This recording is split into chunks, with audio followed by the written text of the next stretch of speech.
Qalbida qaynonasiga nisbatan katta nafrat bilan yashayotgan kelinlar bor. Berilib ketmang qizlar bu shaytoniy hislarga. Negaki xafa bo'lganga qiyin.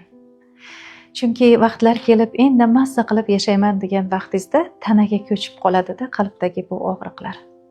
Tushunaman, oilada kelishmovchiliklar bo'lib turadi.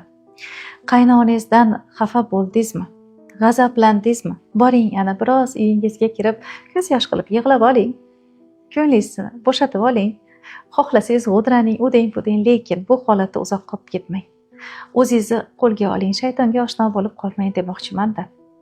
Yana go'zal tabassum bilan oyijon deb munosabatingizni davom ettirib ketavering.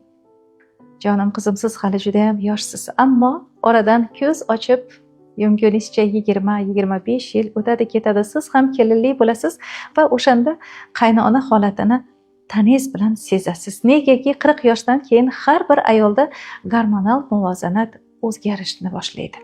Sal narsaga ayol xafa bo'lib, mehr talab bo'lib, ozgina narsaga quvonadigan bo'lib qoladi. Qaynona bo'lish davri ayni shu vaqtga to'g'ri keladi. Siz yoshsiz, eringiz bilan o'ynab, kulib yashaydigan vaqtingizda qaynonani bu taraflari to'g'ri, tushunaman, qabul qilish oson emas, lekin unutmang, al-qasosi minal haq. Bir kun siz ham berganingizni olasiz. Arslonday juftingizni dunyoga keltirgan ayolga nojoiz muomala qilmang qizim.